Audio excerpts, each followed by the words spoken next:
마태복음 6장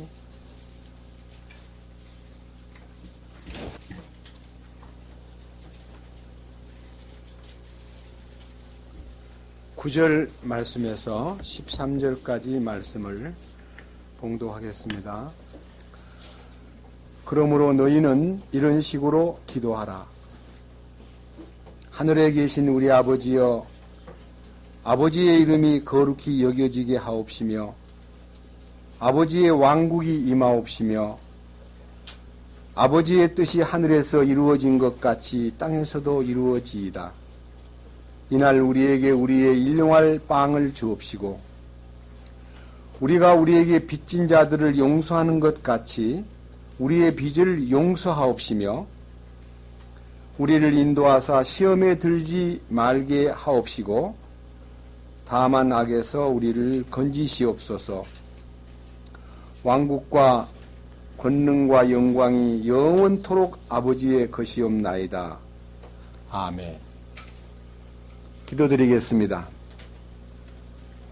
거룩하신 주님, 우리에게 이렇게 위대한 기도를 가르쳐 주시고 우리로 하여금 이 기도의 신비 속에 안내해 주셔서 우리의 마음의 눈을 열어서 지금까지 우리가 기도했던 막연히 주기도문을 암송하고 외웠던 것이 아니라 이제는 이 속에 하나님의 실제와 권위와 통치와 공급이 있다는 사실을 믿게 되었고 우리의 신앙생활에서 말씀이 주는 힘으로 매일매일 영적 양식을 우리가 먹고 주님의 풍성함 속에서 사람들을 대할 때에 주님이 우리를 용서해 주심 같이 용서하는 그 풍성한 긍휼의 이끄심과 용서의 비밀을 우리에게 알려주셨습니다. 오늘은 우리를 인도하셔서 우리를 시험에 들지 않도록 돌보아 주시고 우리를 악에 빠지지 않도록 이끄시는 이 놀라운 실제를 우리가 삶 속에서 체험하고 누리고 살도록 이끄시옵소서. 오늘 함께 이 말씀을 나누는 사랑하는 형제와 자매들에게 마음의 눈을 열어서 이 진리의 깊은 부분을 볼 수 있고 함께 공유할 수 있도록 이끄시옵소서. 입술을 주장하시고 또 함께 말씀을 듣는 식구들에게 듣는 귀를 열어주셔서 계시가 열려 함께 기뻐하고 감사하며 영광 돌릴 수 있도록 이끄시옵소서. 우리 주 예수 그리스도의 이름으로 기도드렸습니다. 아멘.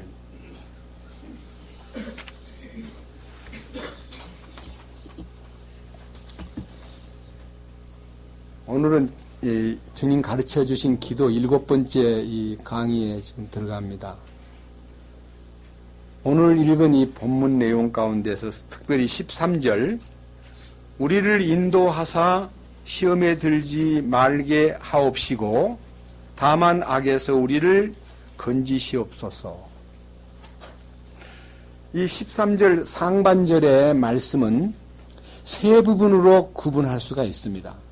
첫 번째는 우리를 인도하사라고 하는 기도입니다. 그 다음 두 번째는 시험에 들지 말게 하옵시고 두 번째입니다. 세 번째는 다만 악에서 우리를 건지시옵소서라고 기도하는 이 세 부분으로 나누어진 이 내용을 오늘 주님의 말씀의 인도를 따라서 우리 함께 이 말씀 안으로 들어가 보겠습니다. 첫째는 우리를 인도하사라고 하는 말씀이 실제로 여러분들과 저가 성경 안에서 친히 나무에 달려 그 몸으로 우리 죄를 담당하셨으니 이는 우리로 하여금 죄에 대하여 죽고 의에 대하여 살게 하려 하심이라. 저가 채찍에 맞음으로 너희가 나음을 얻었나니 너희가 전에는 양과 같이 길을 잃었더니 이제는 너희의 혼의 목자와 감독 되신 이에게 돌아왔느니라. 이 대전제가 없이는 이 인도를 구하는 기도를 할 수가 없습니다. 인도를 부탁하는 주여 나를 인도하소서라고 하는 말은 혼의 목자와 감독되신 분 안에 있을 때에 시편 23편의 이 말씀처럼 여호와는 나의 목자시니 내게 부족함이 없으리로다. 그가 나를 푸른 초장으로 인도하시고 실만한 물가로 나를 인도하시는도다. 내가 비록 사망의 음침한 골짜기로 다닐지라도 해받음을 두려워하지 아니하면 주께서 나와 함께 계심이라 하는 내 혼을 소생시키신 주님 안에서 마치 목자 곁에 있는 양이 인도를 구하는 것과 똑같습니다. 그러니까 인도를 구하는 것은 실제여야 됩니다. 성경에 진정한 인도는 과정이 있는데 그 인도받는 과정이 단계로 정확하게 한 4단계가 있는데 이 4단계의 인도에 관련된 얘기를 먼저 이제 여러분 앞에 안내해 주고 그 다음 여러분들이 그 위에서 내가 지금 어느 위치에 있는가를 자기를 조명해 보았으면 좋겠다 하는 생각입니다. 신명기 32장으로 갑니다. 구약성경 신명기 32장입니다.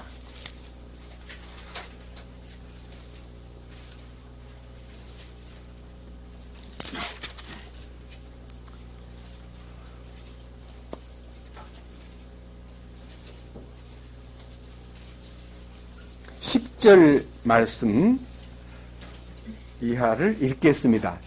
조용히 한번 이 말씀에 주목하셔서 자신을 한번 이 위치에서 찾아보시면 좋겠습니다. 그분께서 그를 사막 땅에서와 피폐함이 부르짖는 광야에서 찾아내시고 그를 인도하시며 가르치시고 자신의 눈동자같이 지키셨도다.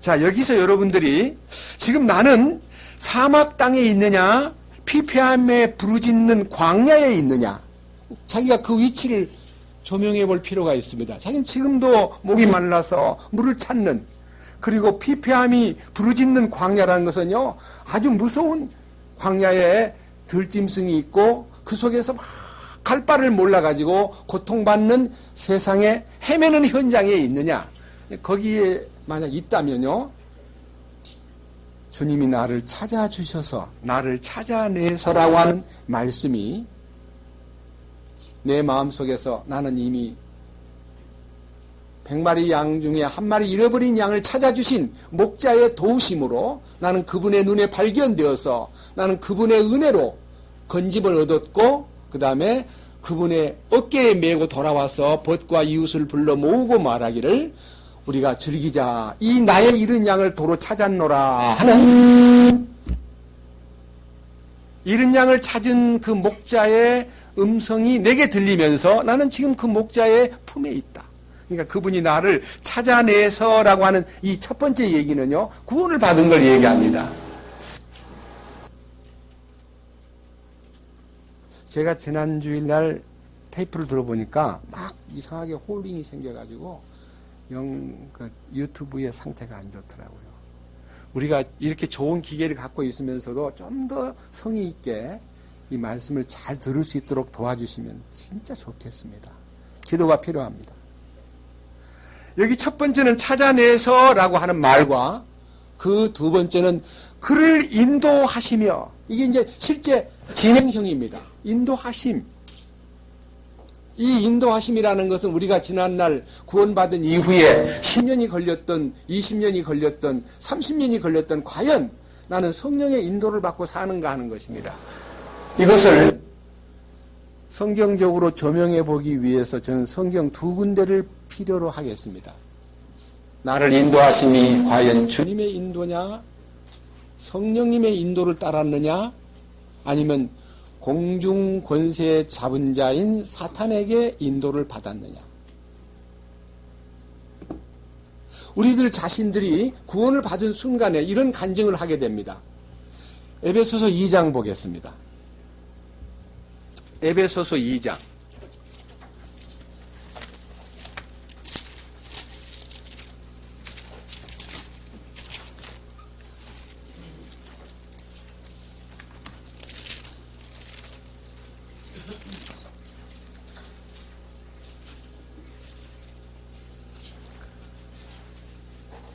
(1절입니다) 또 그분께서 범법과 죄들 가운데서 죽었던 너희를 살리셨도다. 이게 이제 그분에 의해서 사막에서 헤매던, 광야에서 헤매던 나를 찾아내가지고 나를 살려내신 주님의 손길을 간증하는 첫 번째 얘기입니다. 그 순간 자기는 이런 마음이 듭니다. 아, 내가 지금까지 어디에 있었던가. 2장 2절과 3절에 나는 지나간 때에, 이 말은 구원받기 전에, 내가 주님에게 발견되기 전에 너희가 그것들 가운데서 이 세상의 행로를 따라 걸으며, 그러니까 이 세상의 모든 인간들이 걸어가는 그 길을 그대로 걸어 다니며 하는 말은요, 이 세상에 그냥 풍조에 밀려가지고 그대로 세상의 모든 방법대로 살던 내가 아니었던가. 그리고 두 번째는 공중의 권세 잡은 자, 그 통치자, 곧 지금 불순종의 자녀들 가운데서 활동하는 영을 따라 걸었느니라. 내가 이 세상의 풍조를 따라, 이 세상의 행로를 따라 살았다는 말은 바로 공중권세 잡은 자인 바로 사탄의 불순종하는 사람들 속에 머물러 있는 악령, 사탄의 영, 우리 한국식으로 말하면 마귀에게 끌려다니면서 난 살던 내가 아니었더니. 좀 더 세부적으로 들어가 봅니다. 3절. 지나간 때에는 우리도 다 그들 가운데서, 그러니까 사탄의 역사 속에서 우리 육신의 욕심 안에서 생활하며, 육신의 욕심을 따라 생활하며, 육신의 욕심 가운데요, 에덴 동산에서 아담과 하와에게 유혹을 할 때 창세기 3장 6절을 보면요, 첫째는 먹음직하고, 둘째는 보암직하고, 셋째는 자랑스럽게 탐스러워 보이는 것을 향해서 우리는 도전했습니다. 그것을 요한일서 2장 16절 이하에서는요, 안목의 정욕과 육체의 정욕과 인생의 자랑이라고 하는 용어로 표현되어 있습니다. 이 세 가지 요소가 우리가 추구하는 육체의 욕심을 따라서 생활해 왔던 우리 과거의 모습들입니다. 근데 불행한 것은 구원받았다 그러면서도 여전히 육체의 정욕과 안목의 정욕과 인생의 자랑거리를 향해서 우리는 너무너무 몰두하고 거기에 우리가 몰입하다 보니까 사실은 진짜 구원받았다 하면서 너무 부끄러운 삶을 살았던 것을 우리는 실제로 스스로 인정할 수밖에 없습니다. 여기에 육체의 욕심을 따라 하는 말과 그 다음 우리 육신의 욕심 안에서 생활하며 육신과 생각의 욕망을 이루어, 이 생각의 욕망이라는 게 이제 혼 기능의 대표 주자가 생각이잖아요.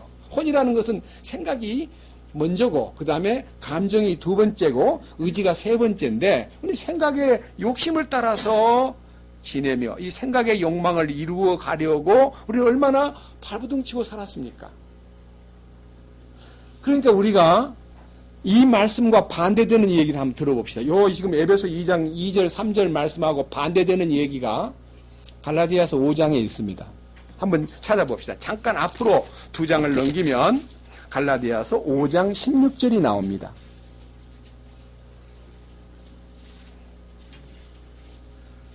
16절.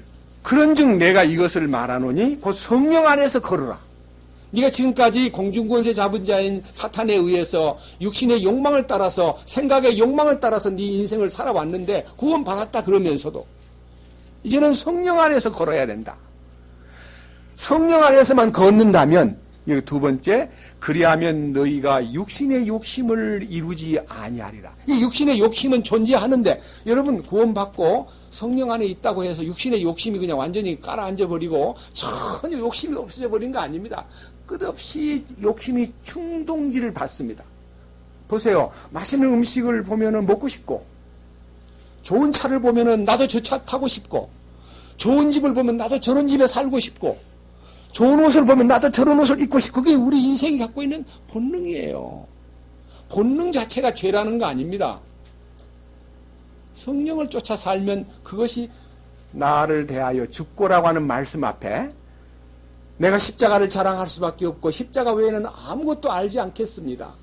세상이 나를 대하여 십자가에 못 박혔고 나 또한 세상을 대하여 못 박혔습니다 하는 것이 실제가 되면요, 탐스럽고 뭐 먹고 싶고 보고 싶고 뭐 하고 싶고 하는 것이요, 시시하게 보이는 거예요. 안 그래요? 제가 그냥 꾸며낸 얘기입니까? 우리 주변에서 우리 친척들, 제가 아는 분들이요, 명절만 되면 영화를 보러 가요.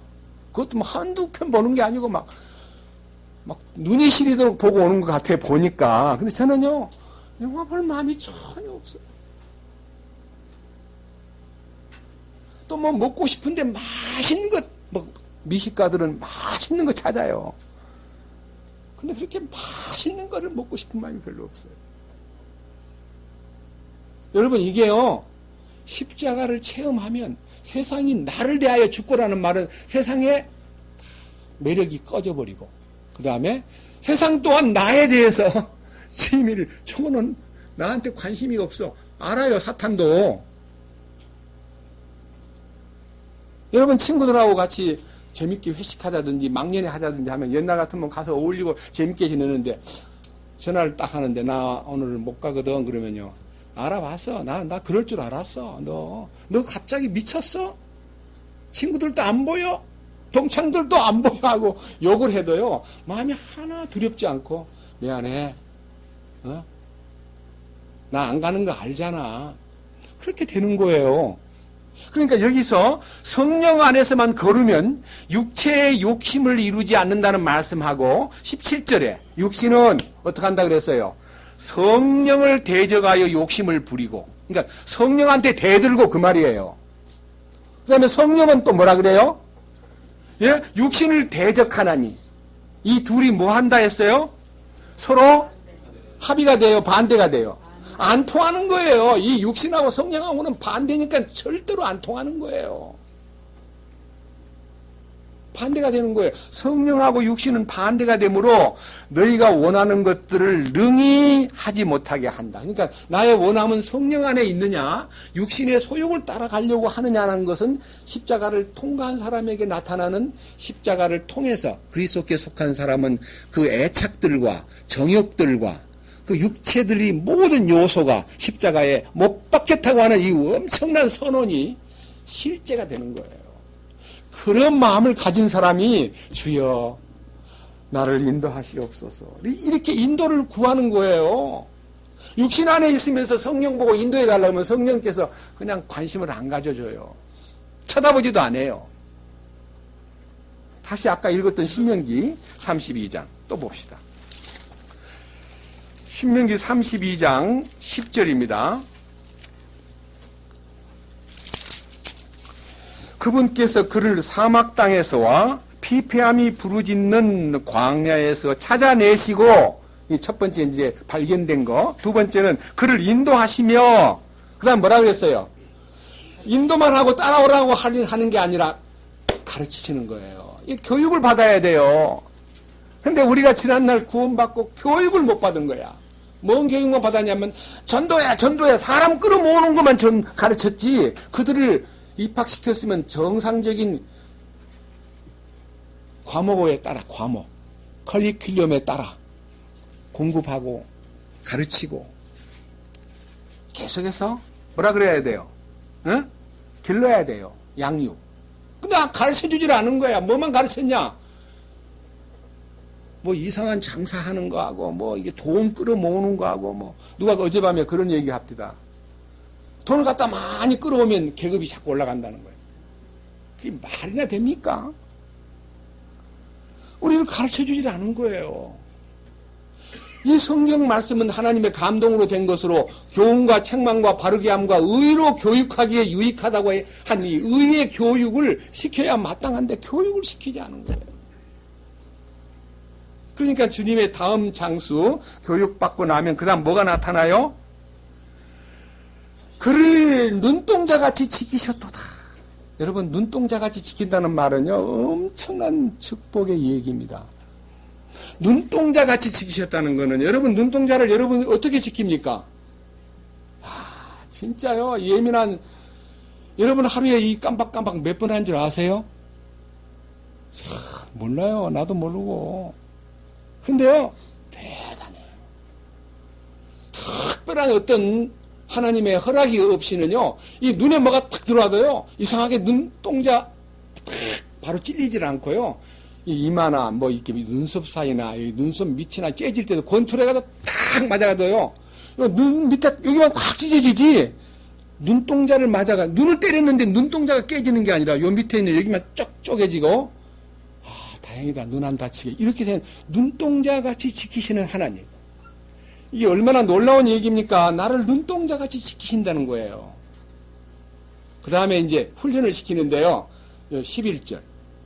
독수리가 자기 둥지를 휘저으며 자기 새끼들 위에 너풀거리고 자기 날개를 펴서 새끼들을 받으며 자기 날개 위에 그것들을 엎는 것 같이 주께서 홀로 그를 인도하셨고, 주님이 우리를 계속해서 인도하시는데요. 독수리는 새 중의 왕입니다. 그럼 새 중의 왕을요, 새끼를 이렇게 부화시켜가지고 그냥 절벽 같은데 이제 먹을 걸 물어다 갖다 주는데요. 이제 너가 이제는 훈련받을 차례야 하고 조금 이제 느낌이 가면요. 애미 독수리가요. 새끼 독수리를 막 옆에 와가지고 막 날개를 펄럭펄럭 하면서, 이 성경에 하나님 독수리를 만드신 분이니까 이걸 말하는 거예요. 나는 못 봤지만 하나님이 만드신 분이 말하니까 믿어요. 이렇게 한다는 거를. 그 새끼를 딱 등에 업고 슉 가서 그냥 새끼를 떨어뜨려 버리는 거예요. 그러면 이 새끼가 막 죽는 줄 알고 막 아직 날지도 모르는 걸 등에 업고 가가지고 떨어뜨리니까 막 아이고 죽겠냐고 막 어쩔 줄 모르고 하는데, 이게 떨어져가지고 땅에 처박힐까봐 떨어지기 전에 싹 가가지고 탁 받아서 또 갖고 올라온다. 이 독수리 훈련이 왕의 훈련입니다. 여러분들이 그러니까 고난이 있는 거예요. 나는 독수리가 새끼를 훈련시키는 것처럼 여기 그렇게 인도하신다는 게 12절, 그렇게 주께서 인도한 그 독수리를 자기 날개 위로 그것들을 엎는 것 같이 너풀거리고 떨어뜨렸다가 다시 엎는 것 같이 주께서 홀로 너를 인도하신다는 거 아닙니까? 우리가 그런 현장에서 왕가의 훈련을 받고 있다고 생각할 때 우리가 뭔들 싫다하고 뭔들 짜증을 내겠습니까? 그분이 눈동자같이 지키신다는데, 그런 마음에서 주님 나를 인도하시옵소서. 그 다음 실제적인 얘기 들어봅시다. 느헤미야 9장입니다. 조금 넘기셔가지고 욥기 바로 앞에 느헤미야 있죠. 느헤미야 9장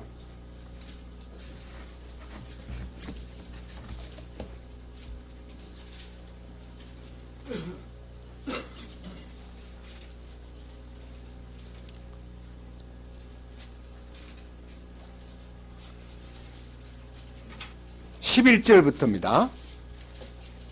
또 주께서 또 그들 앞에서 바다를 가르사 그들이 바다 가운데를 마른 땅 위로 지나가게 하시며 그들을 핍박하던 자들을 힘센 물에 돌을 던지듯이 깊은 들 속에 던지시고, 여러분 이건 홍해를 건너는 장면입니다. 여러분 홍해를 건널 때 물이 쫙 갈라진다는 말은요, 사망의 물결이 갈라졌다, 사망을 제거했다, 그런 뜻입니다. 그 다음 마른 땅에다가 건너도록 만들어 놓고 이스라엘 사람들이 그 광야, 그 홍해를 다 건너도록 뒤에 쳐들어오던 바로의 군사를 불기둥으로 딱 막았다가 그들이 저 언덕편에 딱 서는 순간에 불기둥을 딱 풀어주니까요, 바로의 군대들이 야 저놈들이 건너갔구나 하고 그 물길 속으로 뛰어들었는데 사망의 물결 속에 다 납덩어리 빠지듯이 빠졌다. 출애굽기 14장 보면 납덩이를 물에다가 던지듯이 던졌다 그랬습니다. 그게 뭡니까? 우리 옛사람이잖아요. 나를 지배하던 옛 성격과 모든 과거 아닙니까? 그리고 이제 12절 또 그들을 낮에는 구름 기둥으로 인도하시고 밤에는 불기둥으로 인도하사 그들이 가야 할 길에서 그들에게 빛을 주셨사오며, 여러분, 저는 광야를 가봤기 때문에 이 사막이 얼마나 더운가를, 저는 어느 날 온도계를 보니까요, 그 사람들은 온도계를 많이 설치 안 해놔. 너무 더우니까 45도, 52도까지 올라가는 걸 저는 사우디 가서 경험했습니다. 여러분 상상을 한번 해보세요. 우리 체온이 36도, 5도인데 42도, 50도, 52도까지 올라가는 그 열사에 왜 구름기둥이 필요합니까?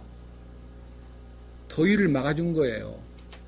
자연의 많은 공격을 주님이 구름기둥으로 시원하게 해준 거예요. 그 다음 밤이 되면요, 영하로 내려가는 거 아니에요. 한 20도, 18도 이렇게 내려가면요, 기온의 차이가 너무 떨어지니까 밤에는 외투를 입어야 되고요, 트롯을 입어야 돼요. 20도인데도. 그러니까 어떻게 해야 돼요? 따뜻한 난로가 필요하잖아요. 근데 그 60만 명, 장정만 60만 명이면 여자들과 어린아이를 포함하면 200만 명이 넘는다고 인구학자들이 분포도를 그려놨는데 200만 명이 넘는 자리를 어떻게 난로를 피워요? 그러니까 불기둥이 필요하죠.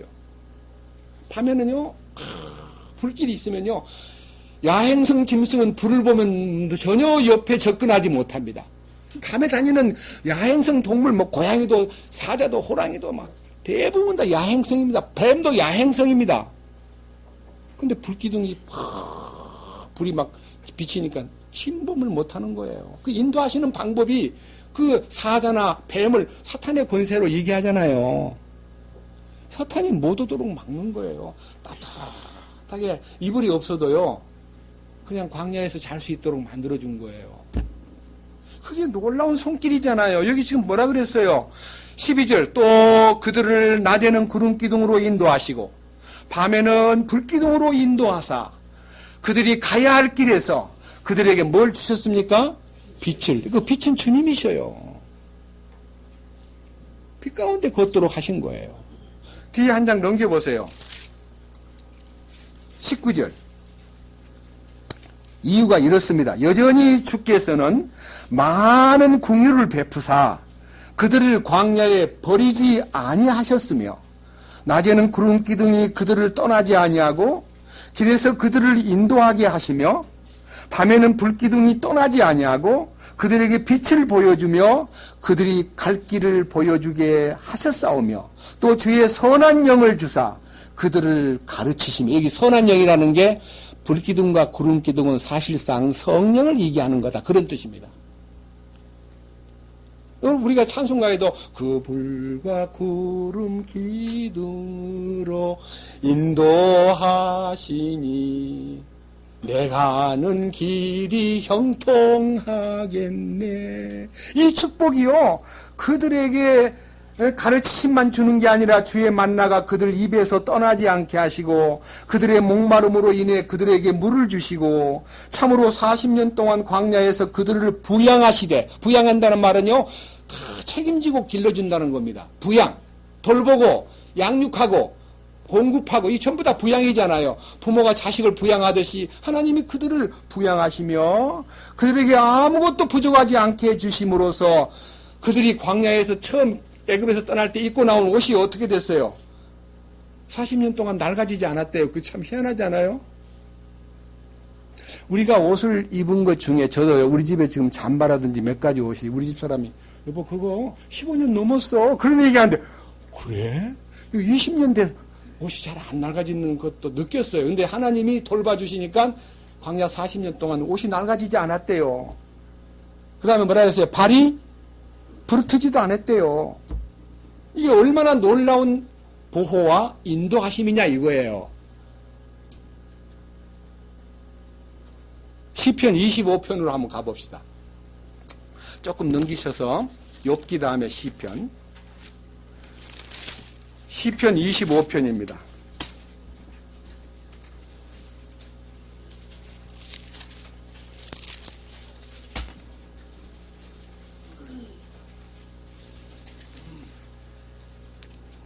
(4절) 오 주여 주의 길들을 내게 보이시고 주의 행로들을 내게 가르치소서. 주는 내 구원의 하나님이시오니 주의 진리로 나를 인도하시고 나를 가르치소서. 내가 종일 주를 바라나이다. 여러분 여러분들이 고백하는 신앙 고백 속에서 저는 이 부분에 대해서 여러분들이 눈을 뜨기 원합니다.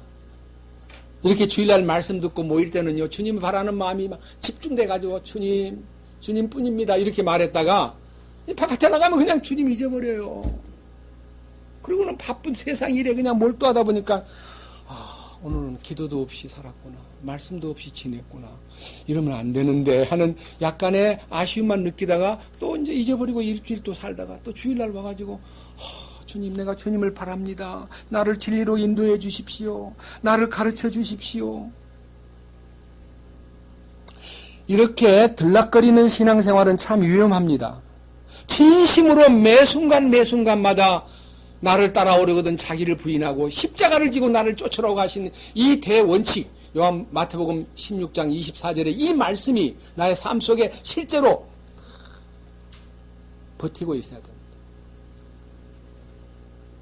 매 순간 자기를 부인하고, 지난 주일날 우리는 용서의 룰, 이 용서가 얼마나 놀라운 것인가에 대해서 얘기 들었는데, 한 주간 보내면서 용서 못하고 또 금방 또 따지고 신경질 내고 그런 거 없었습니까?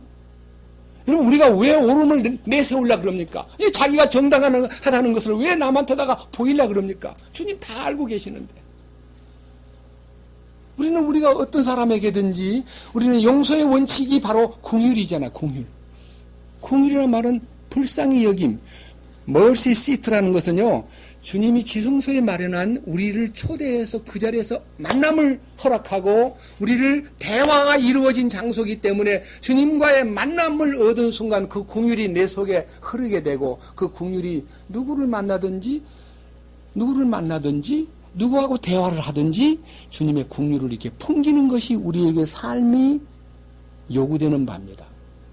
우리는 조그마한 좀 과거에 좀 나에게 상처를 주었다든지 말로 나한테 좀 이렇게 좀 안 입곱게 꽃같게 했다 그러면 그걸 못 잊어가지고 나중에 그럼 그렇지 하고 이상하게 또 그 과거 것을 되씹어가지고 또 얘기하려고 그래요. 근데 과거 나한테 어떻게 했지? 이렇게 생각해요.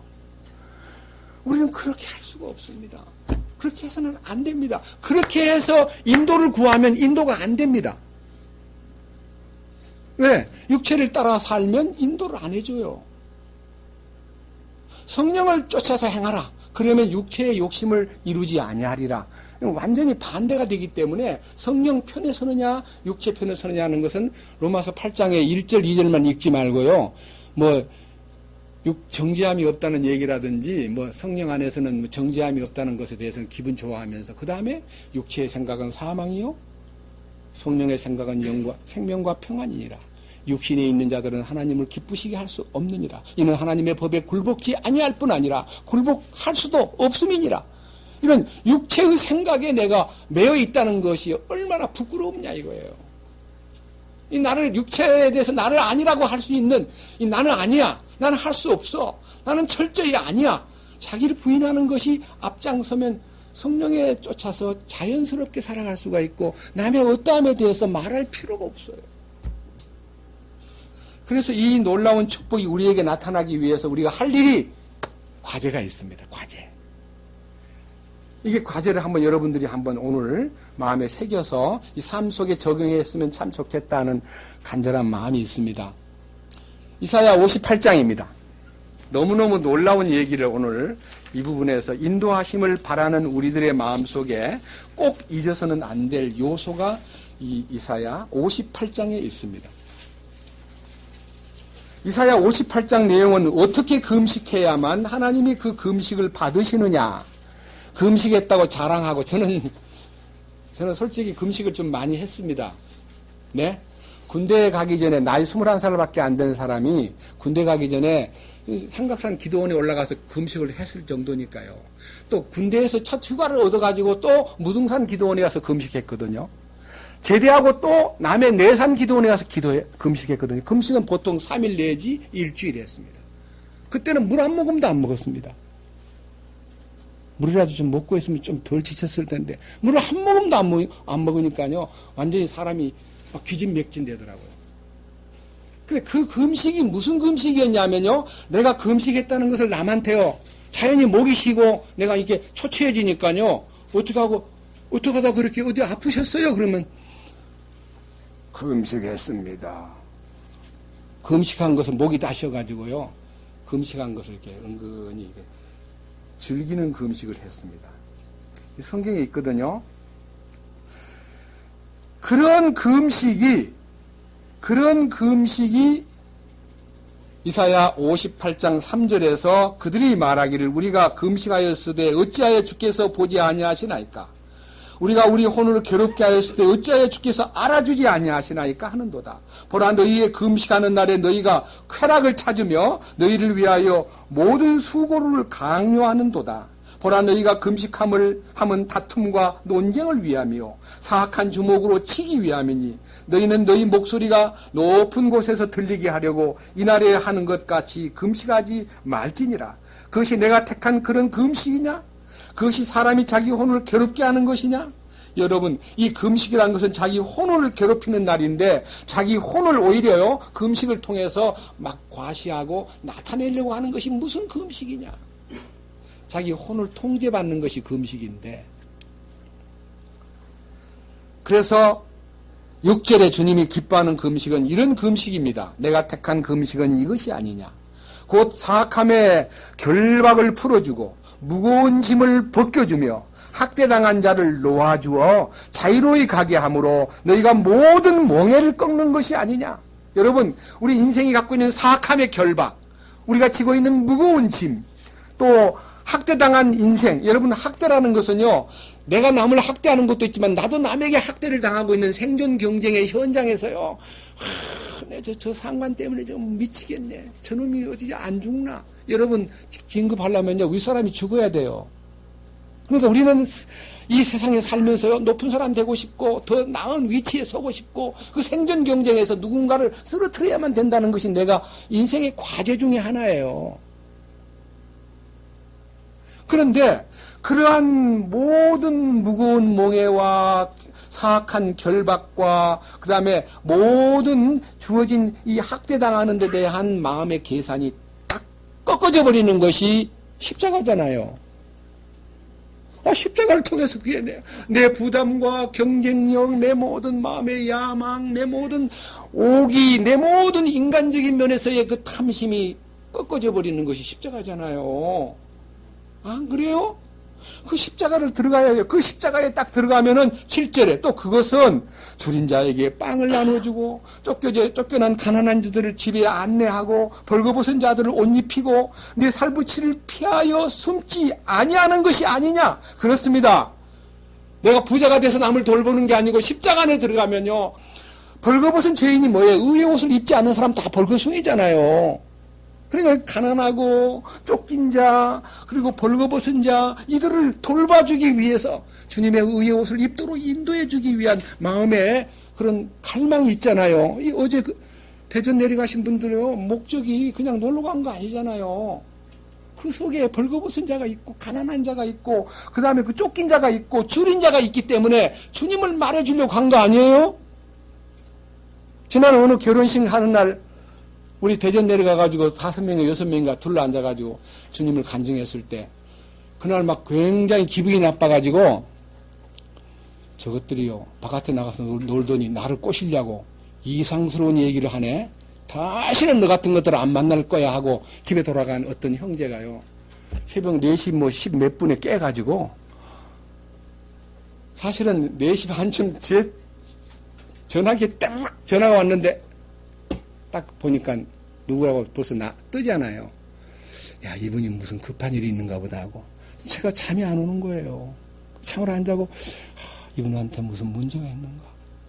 주님이 궁유를 베푸셨는가? 그리고 저도 5시 반에 일어나는 사람 5시 반까지 기다렸어요. 잠도 안 자고. 전화를 밤에 미리 걸어볼 수는 없고. 그러니까 5시 좀 넘으면 6시 가까이 되니까 전화가 따랑 왔는데 형제님 저 해결됐어요. 형제님이 하는 얘기가 자꾸 떠올라가지고, 제가요, 부자가 바늘기로 들어가는, 부자가, 낙타가 바늘기로 들어가는 것이 부자가 천국에 들어가는 것보다 어렵다 그러는데, 베드로가 놀래가지고, 그럼 누가 구원을 받을 수 있으리까 할 때, 사람으로는 할 수 없으되, 하나님은 가능하니라. 하나님이 하신다는 얘기를 탁 마음에 휠이 꽂혀가지고, 말씀 속에 하나님이 하신다는 걸 알았습니다. 내가 하려고 그랬는데. 그날부터요, 그 하나님이 하시는 손길에 눈을 뜬 형제가요, 너무 기뻐하는 모습을 지금 2달밖에 안 됐는데, 너무 놀랍게 심령이 살아있는 것을 느꼈습니다. 보세요, 그 다음. 이 일로 인해서 8절. 그러니까 분명히 십자가를 지고요, 주님 안에서 이 십자가의 부담이 나의 삶에 나타날 때에 그 순간, 8절, 그 순간 무슨 일이 일어납니까? 그리하면, 십자가에 들어가면 그 말입니다. 자기 혼을 통제하고 자기 혼을 완전히 꺾고 이 멍에가 꺾어지면서 내 부담과 아픔과 내 모든 결박당한 것, 무거운 짐, 학대당하는 데 대한 계산이 다 사라져버리고 십자가 안에만 들어가면 어떻게 된다고요? 8절. 그리하면 내 빛이 새벽같이 터져나오고. 그 새벽이 뭐예요? 여명. 빛이 새벽까지 터진다는 말은요, 여러분 아침 시간에 언제가 제일 어두운 줄 아세요? 여명이 시작되기 전 시간이 가장 칠흑 같은 어두움입니다. 보초서 보면 알고요. 저는 새벽에 일어나니까 알아요. 가장 어두울 때가요, 여명이 밝기 전입니다. 새벽이 터지기 전. 새벽이 터진다는 말은요, 아침이 밝았다. 주님의 빛 가운데 들어가는 것을 얘기하는 거예요. 네 빛이 새벽같이 터져 나오고, 그 다음 뭐가 나타나요? 건강해지는 거예요. 영육간에. 영도 혼도 육신도 건강해져요. 네 건강이 신속히 솟구치며 피가 맑아지고요, 소화가 잘 되고, 그리고 정신이 맑아지고요, 정신이 깨끗해지고, 그 다음에 모든 구닥다리, 소위 말하는 모든 구태에 의해난 것들이 다 벗겨져 버려요. 건강이 탁 바뀌는 거예요. 네 건강이 신속히 솟구치며 내 의가 네 앞에서 가고, 그러니까 주님의 의가 나의 앞에서 나를 이끌어가고, 그 다음 뭐라 그랬어요? 주의 영광이 네 후위대가 된다. 주의 영광이 네 뒤 배경에 백그라운드가 돼서 쫙 따라간다는 겁니다. 이게요, 십자가를 통과한 사람의 영광스러운 장면입니다. 믿습니까? 제가 혼자서 이렇게 떠드는 거 아니잖아요. 성경에 나와 있잖아요. 그뿐이 아닙니다. 자, 9절. 그때에 네가 부르면 주가 응답하겠고 네가 부르짖으면 그가 이르기를 내가 여기 있다 하리라. 여러분, 우리가 주님 이름 부른다는 게요, 너무 영광스럽습니다. 저는 평생토록 주님 부르지 못하고 살았습니다. 주님을 불러보지를 못했습니다. 사랑한다는 말도 한 번도 못했습니다. 십자가에 연합된 순간부터 주님 이름 하루에 1000번 부르게 하소서라는 찬송이 실제적으로 마음에 와서 닿고, 주님 부르면 주님이 즉각 응답해 주시는 것을 보았습니다. 여러분, 이 놀라운 사실이 여러분 안에 실제가 되기를 진심으로 간구합니다.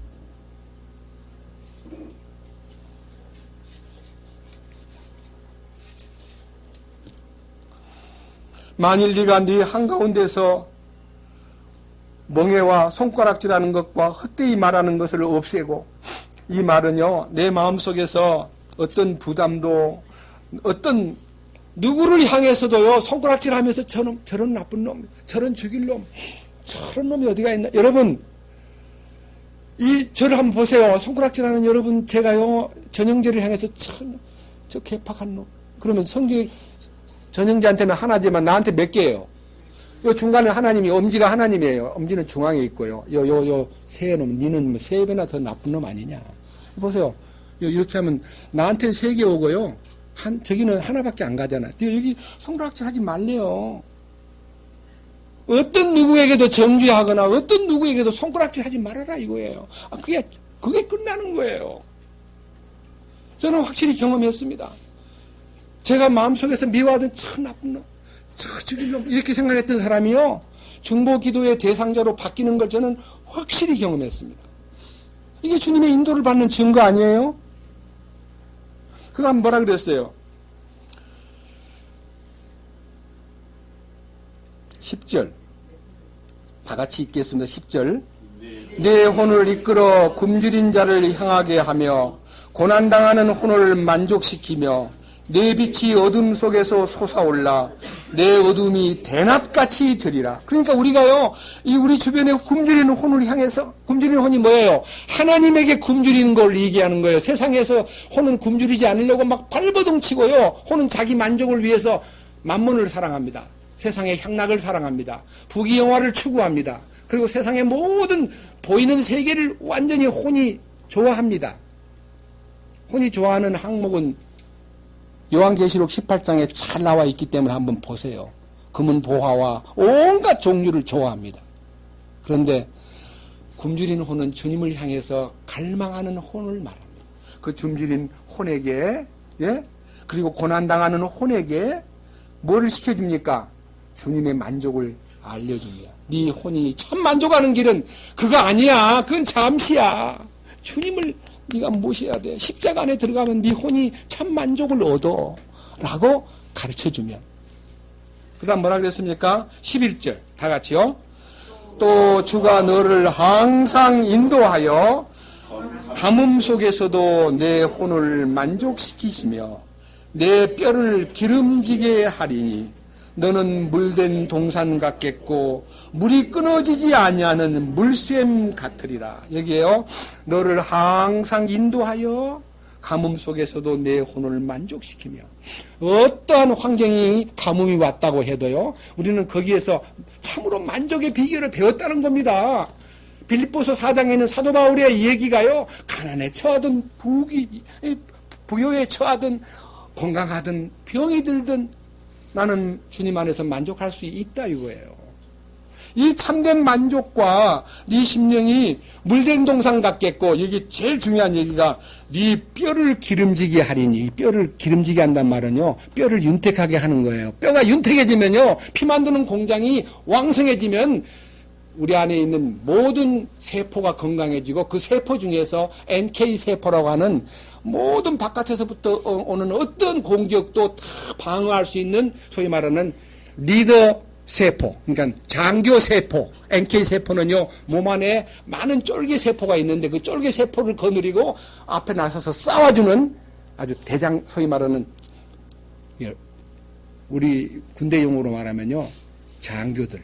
여러분, 장교들이요, 대부분 세상 나라 장교들은요, 여기다가 나를 따르라 해놓고는요, 공격 개시 해놓고는 지는 뒤에 딱 숨어버리고 졸병들 가 죽게 만드는 것이 대부분의 군사작전입니다. 근데 유일하게 전쟁에서 항상 승리하는 이스라엘의 장교들은 나를 따르라고 항상 장교들이 앞장서서 죽는 거예요.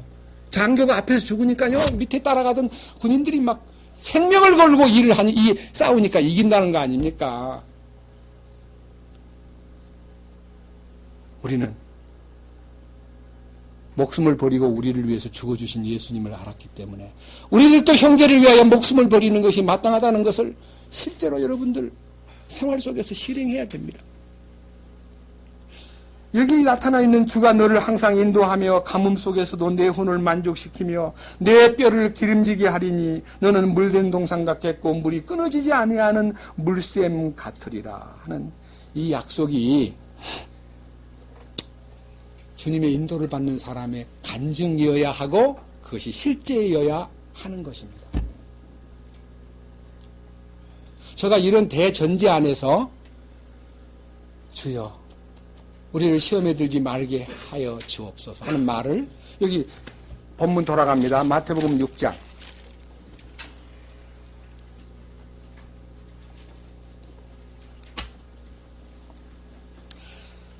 13절입니다. 우리를 인도하사 시험에 들지 말게 하옵시고, 여기 시험에 들지 말게 하옵시고라고 하는 기도를 가르쳐 주신 주님이 어떻게 시험을 통과했는가 한번 봅시다. 여러분, 주님이 우리 보고 너희들을 시험에 들지 말게 해달라고 기도해라 하는 그 기도만 가르쳐 놓고 주님이 팔짱 끼고 계시는 분이 아니라 그분은 이미 시험을 패스하신 분입니다. 이 말씀 앞으로 2장 넘겨보세요. 마태복음 4장 1절입니다. 그때 예수님께서 성령의 인도를 받아 마귀에게 시험을 받으러 광야에 들어가사. 여러분, 예수님이 그냥 혼자 광야에 갔다가 마귀를 만난 게 아닙니다. 성령의 인도를 받고 마귀에게 시험을 받기 위하여 광야로 나갔다 그러는 거예요. 그러니까 주님이 성령의 인도에 의해서 마귀하고의 싸움이 시작되기 때문에 승리를 한 거 아닙니까? 네가 만약 하나님의 아들이라면 이 돌멩이로 빵 되게 하라 그러니까 야 사람이 빵만으로 사는 거 아니야. 하나님의 입에서 나오는 모든 말씀으로 사는 거야. 하고 인생의 목적을 이 육신의 빵만을 위해 사는 게 아니라 하나님의 입에서 나오는 말씀이 있어야만 진정한 삶이야 라고 마귀한테 나 그 빵 못 만들어서 안 만드는 게 아니라 나 그 빵 만들어서 너한테 안 보여줘. 마귀를 이긴 거예요. 먹음직한 사탄의 유혹을 예수님이 말씀으로 이기신 거예요. 두 번째 이제 높은 성전 꼭대기에 세워놓고요. 뛰어내리래. 뛰어내리면은 성경에 보니까 천사가 와서 네 발을 돌에 부딪히지 않도록 해준다고 기록돼 있더라. 뛰어내리면 너 얼마나 영광스럽게 보암직한 그 영광스러운 모습을 나타내겠냐. 예수님이 나 그렇게 네가 하나님을 시험하는 거 뛰어내리면 천사가 와서 네가 돌이 발에 부딪히지 않도록 발이 돌에 부딪히지 않도록 해준다는 그 얘기를 이루기 위해서 시험해 보는 건 하나님이 원하시지 않아. 하나님을 시험하지 말아라. 말씀으로 그를 물리쳤고 마지막에는 높은 산에 올라가서 천하 영광 다 보여주면서 나한테 절만하면 이거 내가 넘겨받은 건데 내가 원하는 자에게 이거 주고 싶은데 너 나한테 절만하면 다 주겠다.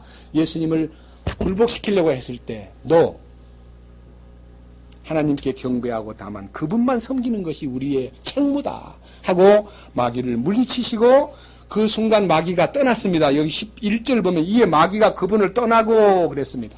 마귀가 떠났습니다. 이렇게 마귀를 이기신 주님이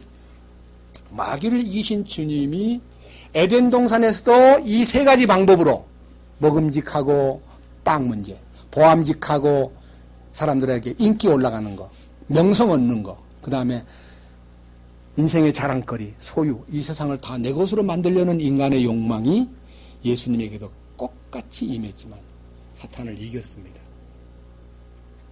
여러분 어떻게 해서 이긴 줄 아세요? 성령의 인도를 받았기 때문에 이긴 거예요. 근데 어떻게 성령의 인도를 받느냐?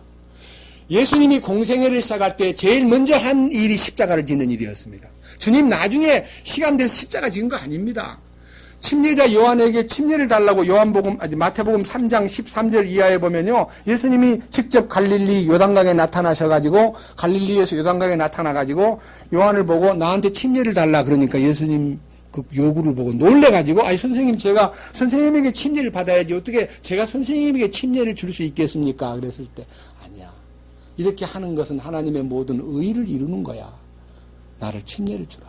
그래서 예수님이 침례자 요한에 의해서 침례를 받고 물에서 이렇게 올라오시는 순간에 16절 마태복음 3장 16절 예수님께서 침례를 받으시고 곧 바로 물속에서 올라오실 때에 보라 하늘들이 그분께 열렸으며 또 하나님의 영께서 비둘기같이 내려와 자기 위에 내려앉은 것을 그분께서 보시더라.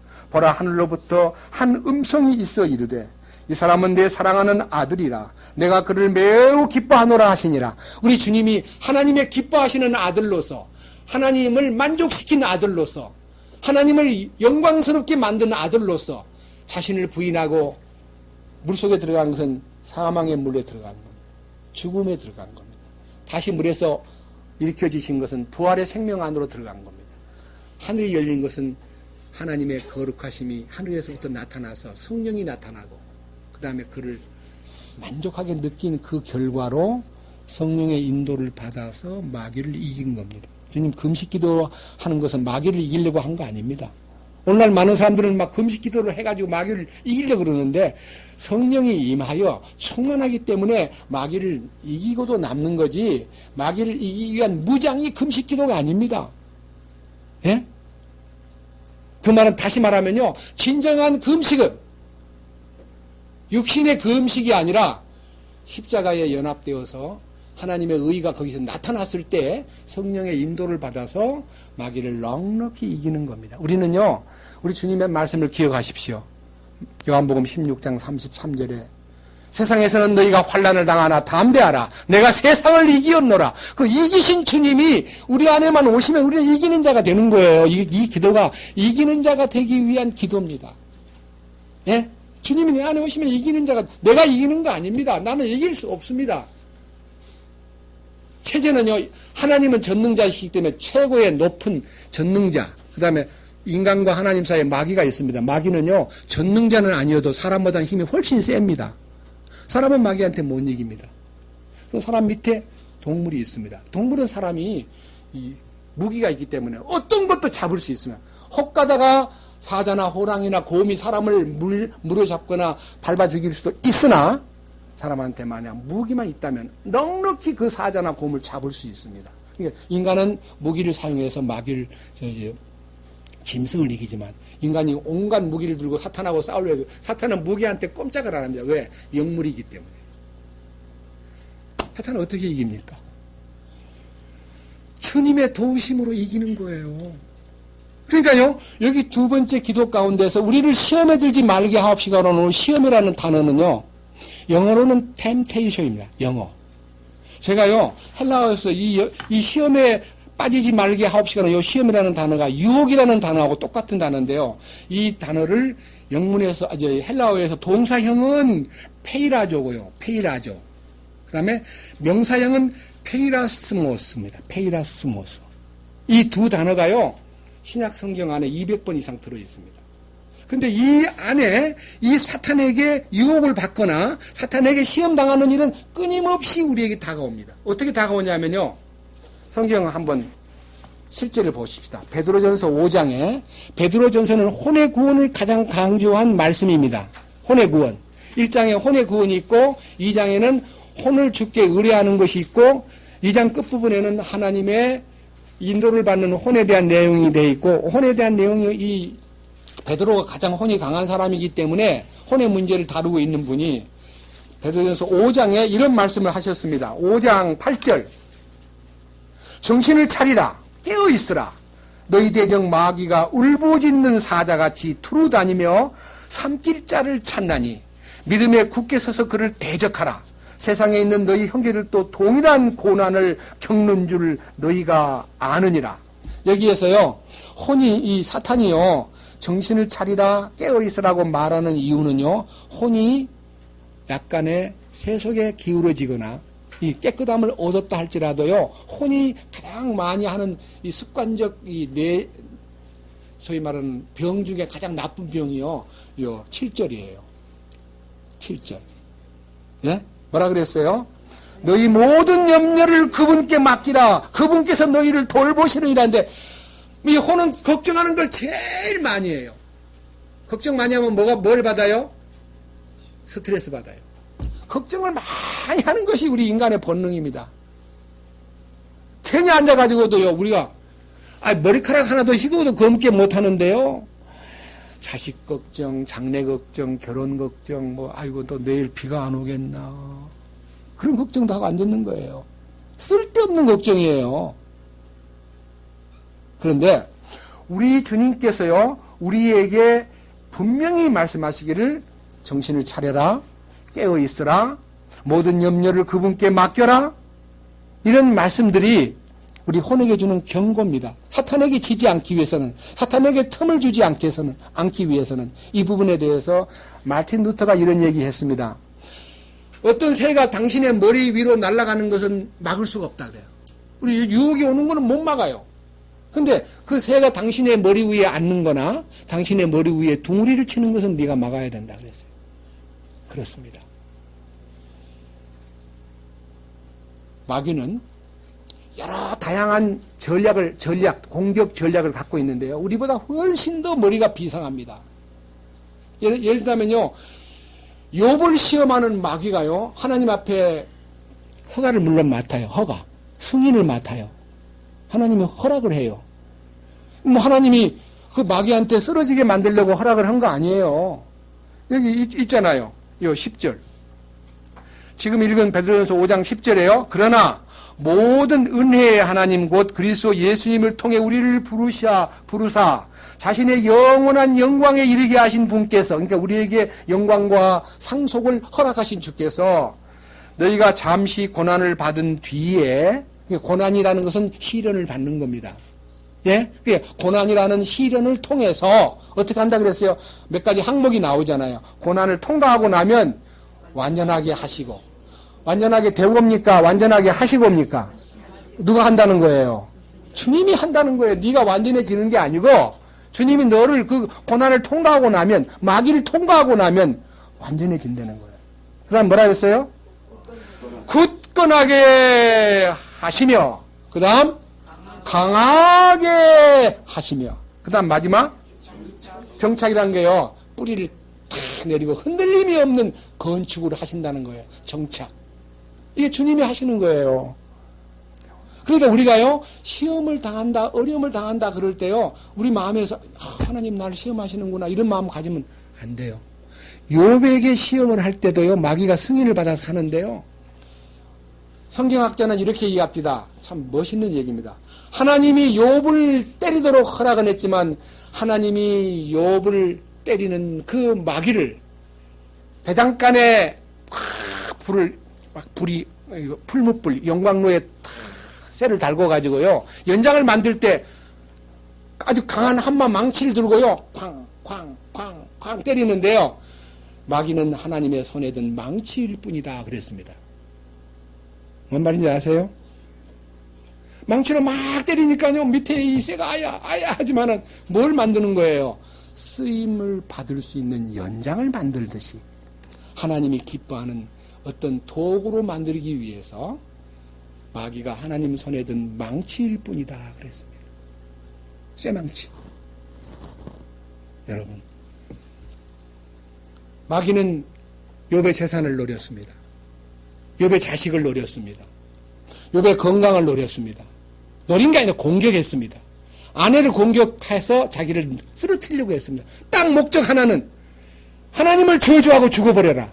그러니까 하나님을 저주하게 만들려고 마귀가 아주 강하게 사탄의 역사를 항목별로 재산과 자식과 아내를 동원했습니다. 건강도 동원했습니다. 친구들도 동원했습니다. 그러나 욥은 끝까지 견뎠습니다. 통과했습니다. 앞으로 넘겨가지고요, 야고보서 1장을 보겠습니다. 그래서 우리는 그 경륜을 알기 때문에 우리 마음속에 이런 믿음이 있어야 됩니다. 야고보서는 베드로전서 바로 앞에 있습니다. 베드로전서 바로 한 5장만 넘기면 있습니다. 1장 2절. 내 형제들아, 너희가 여러 가지 시험에 빠질 때, 시험이 뭐예요? 여기 시험이 제가 읽은 내용이 아까 말한 페이라스모스 해가지고 템테이션입니다. 여러 가지 시험에 빠지거든 그것을 어떻게 하라고요? 슬퍼하라, 원망하라, 따져라. 그거 아닙니다. 기쁨으로 억셉트하라 이거예요. 기쁨으로 받아들여라. 왜? 목적이 있어요. 3절. 어떤 너희의 믿음의 단련이, 그러니까 시험이 믿음의 단련이에요. 인내를 이루는 줄 너희가 아느니라. 오직 인내를 완전히 이루라. 이것은 너희가 완전하고 완벽하여 아무것도 부족함이 없게 하려 합니다. 그러니까요, 이 시험은 우리를 완전으로 이끌기 위한, 우리를 완벽하게 만들기 위한 하나님의 허락이다 그랬습니다. 그래서 12절. 시험을 견디는 자는 복이 있나니, 시험을 견딘다는 말은요, 시험을 통과라는 거예요. 시험을 견디는 자는 복이 있나니 그가 단련을 받은 뒤에 주께서 자신을 사랑하는 자들에게 약속하신 뭘 준다 그랬어요? 옛날에는 생명의 관 안 그러고요, 생명의 면류관이라. 생명의 면류관이 뭡니까? 통치권을 준다는 거예요. 우리가 통치자가 되기 위해서는요, 면류관을 받아야 되는데, 이 면류관 받기에 합당한 자가 되기 위해서는요, 그런 모든 온갖 시험을요, 기쁘게 패스해야 됩니다. 13절. 아무도 자기가 시험을 받을 때에 내가 하나님께 시험을 받는다 하지 말라. 하나님께서는 악으로 시험을 받지도 아니하고 친히 아무도 시험하지 아니하시느니라. 여기서 말하는 악으로 시험한다는 말은요, 골탕 먹이려고, 나쁘게 되게 하려고, 망하게 만들려고 시험하지 않는다는 겁니다. 그러면 악한 시험이 있고 선한 시험이 있는데요, 악한 시험은 쓰러뜨려가지고 망조를 들게 만드는 자리로 이끄는 거고요, 주님의 시험은 인내를 생산하여 멸관을 받게 하기 위한 하나님의 의도가 있다는 겁니다. 여기에 대해서요, 몇 장 넘겨보세요. 뒤로 5장. 야고보서 5장 10절입니다.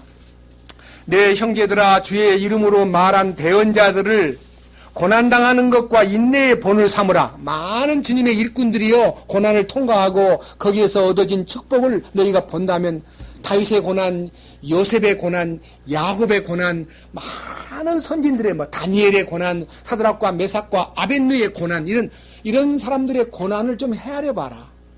그 중에서 11절 보라.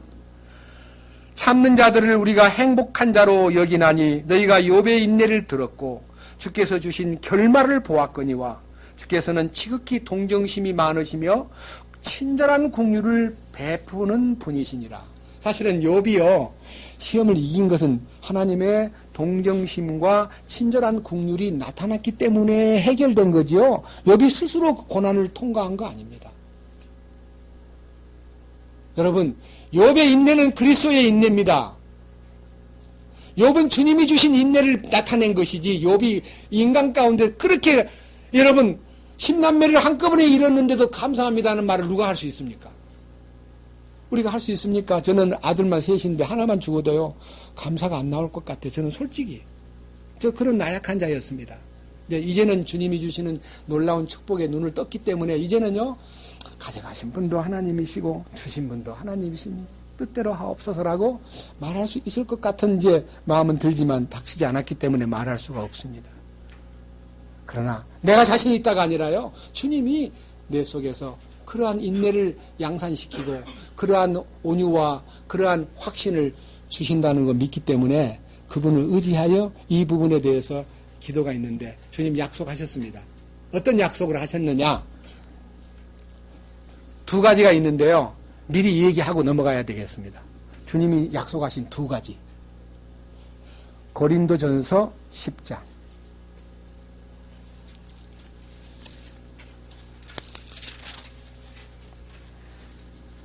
13절입니다.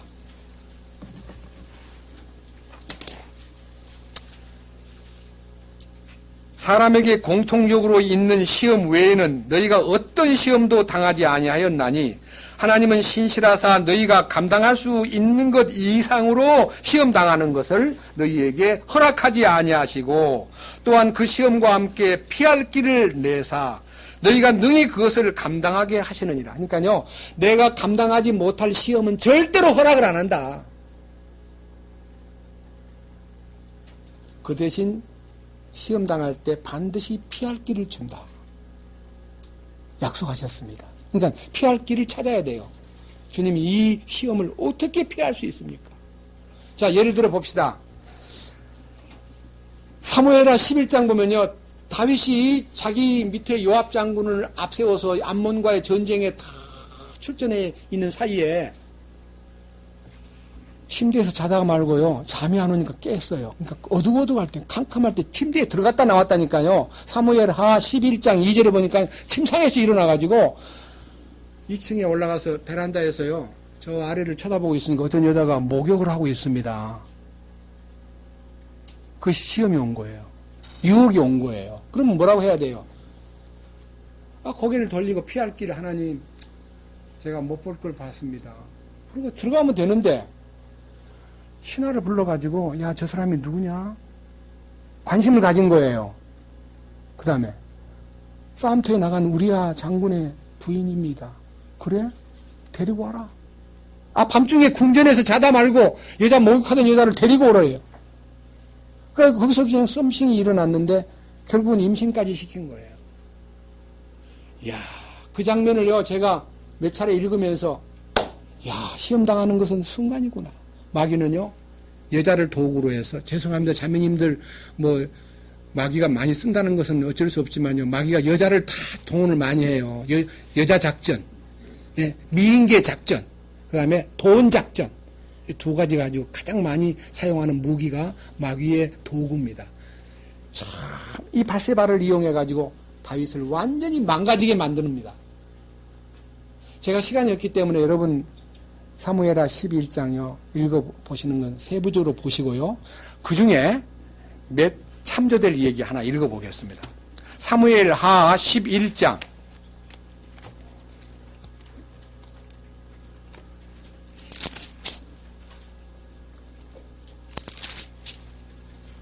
2절.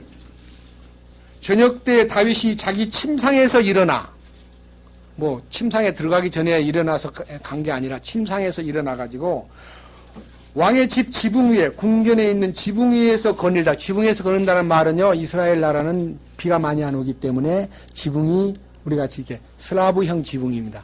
거닐 수 있는 지붕입니다. 지붕에서 이렇게 거닐다가 한 여자가 목욕하는 것을 지붕에서 보았는데 그 여인이 보기에 매우 아름다움으로, 보기에가 뭐예요? 안목의 정욕에 들어온 겁니다. 3절. 다윗이 사람을 보내어 그 여인에 관해 물어보게 하였더니 한 사람이 이르되 이 여인은 엘리암의 딸이요 헷족속 우리아의 아내인 바세바가 아니니까 하니라. 가서 알아보라 그래. 그 집에까지 가가지고 누군지 좀 똑똑히 알아보라고. 4절. 다시 다윗이 사자들을 보내어 그녀를 데려오게 하니, 이게 이제 꿈틀거리는 거예요. 정욕이. 성령을 따라 행하지 않아요. 다윗은 평생에 묻고 살았는데 왜 이 바세바 앞에서는 하나님께 묻지도 않고 여자를 알아봐라, 하나님 알아봐야 될까요 말까요? 데려와야 될까요 말까요? 이거 물어봐야 될 거 아니에요. 데려오라고 그냥 명령을 내립니다. 그녀가 그에게 들어오니라. 그녀가 그녀의 부정함에서 정결하게 되었으므로 그가 그녀와 함께 누웠고 그녀가 자기 집으로 돌아가니라. 그 여인이 수태함에 사람을 보내어 다윗에게 고하여 이르되 내가 아이를 가졌나이다. 임신을 했다는 겁니다. 그래서요, 이 임신한 사건 때문에 다윗이 그걸 커버하기 위해서, 그것을요 적당히 지우기 위해서 전쟁터에 나가 있는 우리아라는 이 바세바의 남편을요 신청도 안 했는데 강제로 휴가를 보내는 거예요. 휴가. 집에 가서 자라고. 그러면 카바가 될 것 같으니까. 근데요, 이 우리아는 너무 충신이에요. 부하를 시켜가지고, 야, 그 우리아가 지금 휴가 온 것 같은데 그 집에 갔는지 안 갔는지 가보라니까 집에 안 왔다는 거예요. 그래서 어디가 있는가 수소문해 보니까 궁중 수비대에서 자고 있는 거예요. 그래서 불러가지고, 너 왜 집에 안 들어가냐? 하니까, 야, 11절. 11장 11절. 우리아가 다윗에게 이르되 괴와 이스라엘과 유다가 장막에 머물고 또 내 주 요압과 내 주의 종들이 빈들에서 진을 치고 있거늘 내가 내 집으로 가서 먹고 마시고 내 아내와 함께 누리까? 왕께서 살아계심과 왕의 혼이 살아있음을 두고 맹세하거니와 내가 내 이 일을 행하지 아니하겠나이다.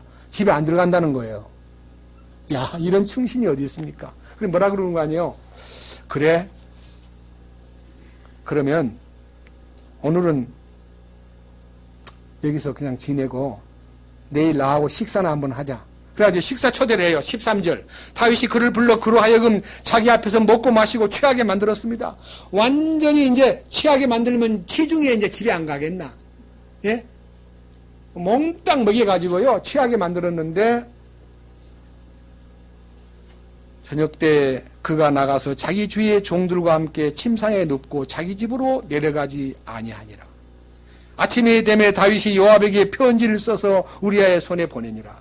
그가 편지에 써서 이기를 너희는 우리아를 가장 맹렬한 싸움의 최전방에 두고 그로부터 물러가서 그가 맞아 죽게 하라.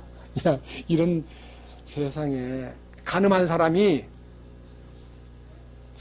이 죄는 죄를 몰고 오는 거예요. 이게 바로 시험에 빠진 거예요. 악에 빠진 거예요. 악에. 여기 여러분이 악에 빠진다는 그 악이라는 단어가요. 헬라어에는 악이라는 게 포네로스라는 단어인데 이 포네로스라는 단어는요. 사탄의 이름이에요. 악이라는 사탄의 이름이야.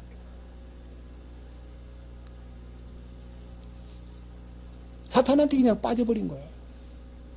여러분 우리가 이 시험이 왔을 때에 주님 앞에 시험에 들지 않도록 해달라고 기도하려면요.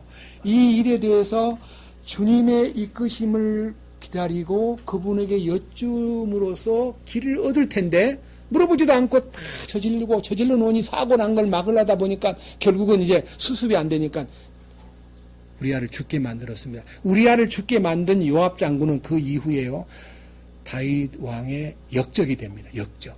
아도니아가 왕 될 때 아도니아 옆에 붙어가지고 다윗을 대항하다가 결국은 정권이 잘못 이게 숙세타가 소위 말하는 도중 하차가 돼가지고 나중에 솔로몬에게 이제 사형을 당하는데요.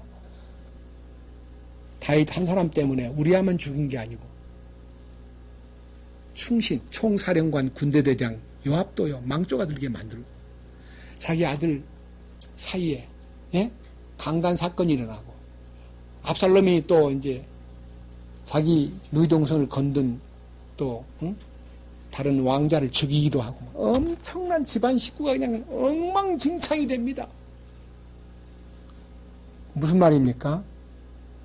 시험에 들면요 엄청나게 악이 스탠바이 하는 거예요. 악이 몰려오는 거예요. 그러니까 우리가 이 신앙생활에서 가장 중요한 것이 우리 그리스도인들에게 잊어서는 안 될 얘기입니다. 성경에 사도 바울이 편지를 쓸 때요, 대만은 이 세상을 사랑하여 나를 버리고 데살로니가로 갔고, 대만은 충성스러운 동역자입니다. 하나님 안에서 살던 사람입니다. 그럼 나를 버리고 세상으로 가버렸다는 겁니다. 그러니까 우리들도요 얼마든지 세상으로 내려갈 수 있습니다. 그런 의미에서 우리는 이 기도가 필요한 거예요. 주여 나를 인도하소서, 나로 하여금 시험에 들지 않도록 도와주소서, 나를 악에 빠지지 않도록 지켜주소서라고 기도할 우리 책무가 있는 거예요. 그게 주님이 가르쳐 주신 기도는요 우리가 잊어서는 안 될 항목입니다. 왜 이런 기도를 가르쳐 주셨느냐? 히브리서 2장 보겠습니다. 히브리서 2장.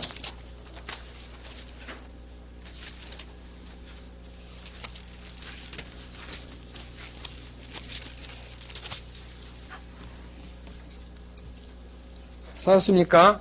2장 18절. 그분께서 친히 시험을 받아 고난을 당하셨은즉.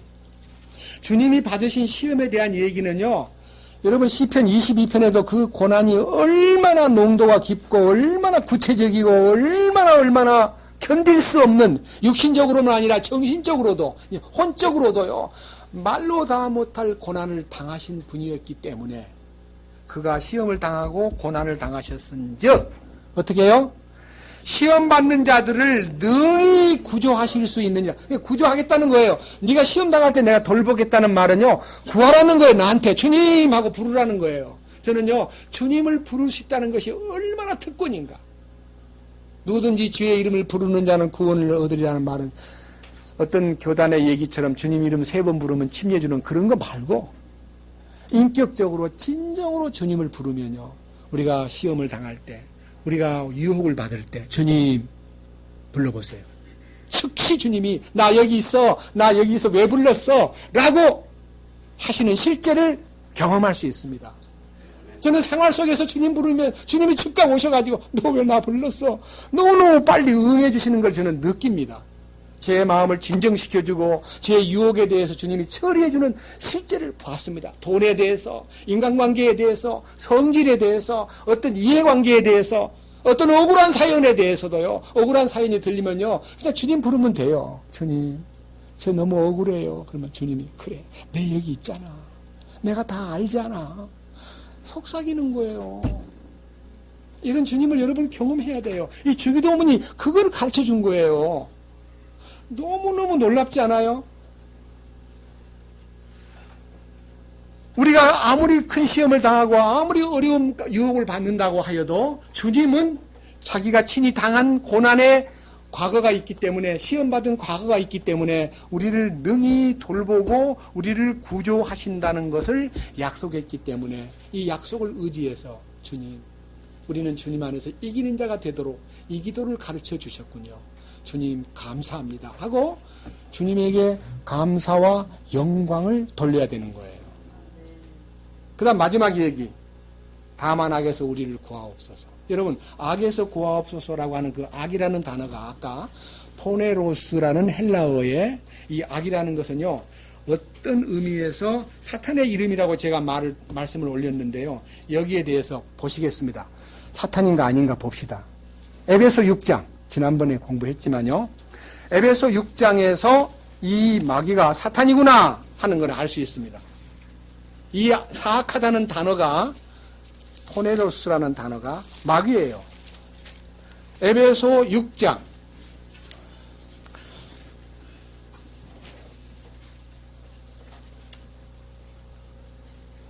16절입니다. 모든 것 위에 믿음의 방패를 취하며 그것으로 너희가 능히 그 사악한 자의 모든 불화살을 끄며, 여기에 사악한 자라고 하는 것이 단어가 포네로스입니다.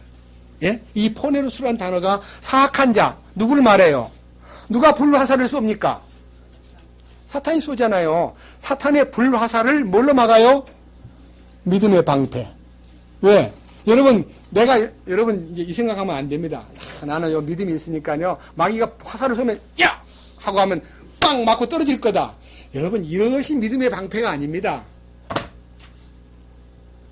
아브라함이 창세기 16장에서 뭐라 그랬어요? 15장, 하나님께서 15장 1절 2절에서 아브라함아 두려워하지 말아라. 나는 내 방패니라.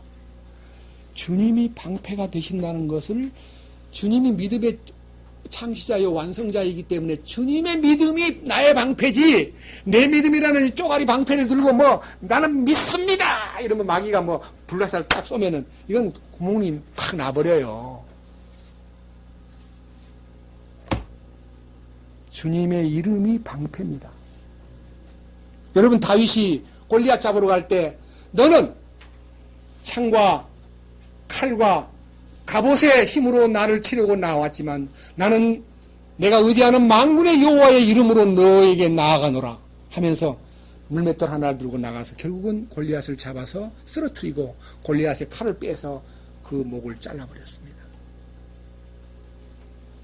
다윗은 주님이 자기의 방패의 힘을 믿었습니다. 사악한 자의 불화살을 능히 막을 수 있는 믿음의 방패입니다. 주님의 이름이 나의 믿음의 방패입니다. 이기는 힘이 주님 안에 있는 거예요. 자, 그 다음 또 하나 보십시다. 이제는요, 요한일서 2장입니다. 요한일서 2장.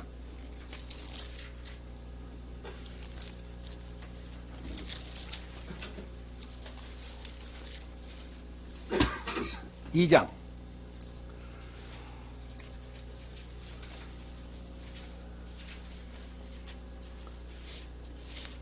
14절.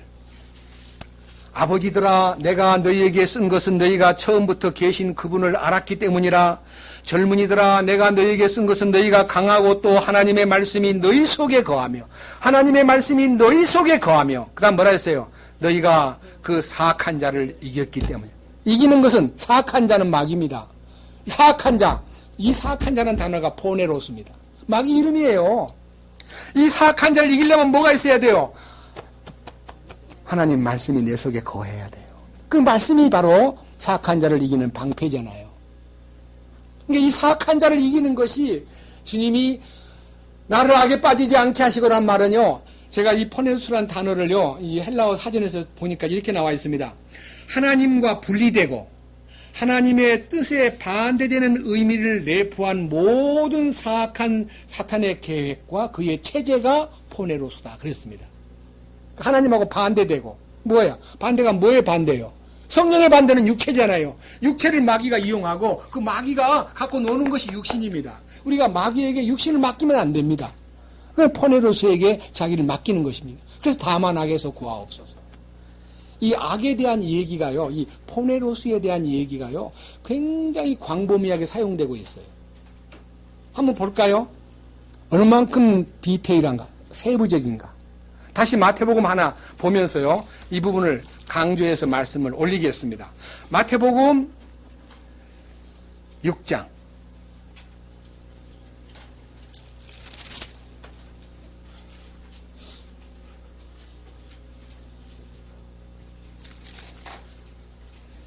22절. 자, 우리가 이제 눈에 대해서 이제 눈이 몸의 등불이라 그랬는데, 몸의 등불은 눈이다.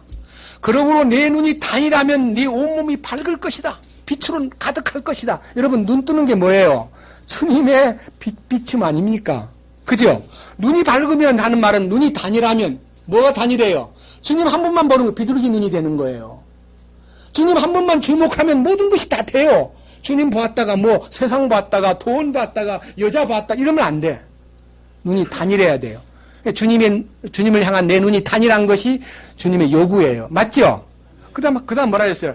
23절, 내 눈이 어떻게? 악하면 요거에 바로 포네로스예요. 내 눈이 마귀한테 가면 그 말이에요. 다른 개혁에는 네 눈이 나쁘면 그랬습니다. 포네로스라면 나쁘다는 뜻이에요. 나쁘다, 악하다, 아주 괴악하다, 사악하다, 전부가 다 이 포네로스인데 악함. 네 눈이 악한 게 뭐예요? 여러분 눈이 악한 게 어디 있어요? 여러분 누구 어떤 사람 보고 그 형제 눈이 진짜 악한 것 같아 그러면요 아주 욕하는 거예요. 눈이 악하다는 말은요 마귀에게 쏠려있는 눈을 말하는 거예요. 네 눈이 악하면 어떻게 해요?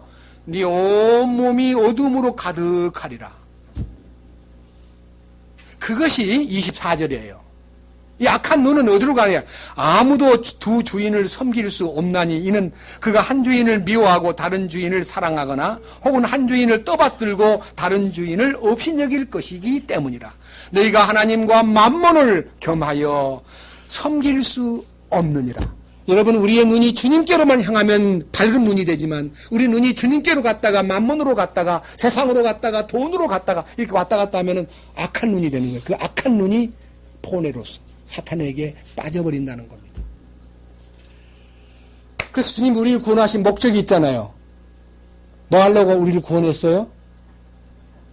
죄 씻어놨으니까 잘 지내다가 재밌게 살다가 천국 죽을 때 천국 오라고 우리를 구원하셨습니까? 사람들은 죄 사함 받은 것 같고요. 자기가 하늘나라 갈 표를 끊어놓은 줄 알고 착각하고 살아요. 여러분 그런 사람한테 주님이 천국의 표를 절대로 안 줍니다. 어떻게 해야 되냐? 갈라디아 1장 보십시다. 어떻게 하면은 하나님이 기뻐하는 사람이 되느냐? 갈라디아서 1장. 에베소서 바로 앞에 갈라디아서 1장입니다.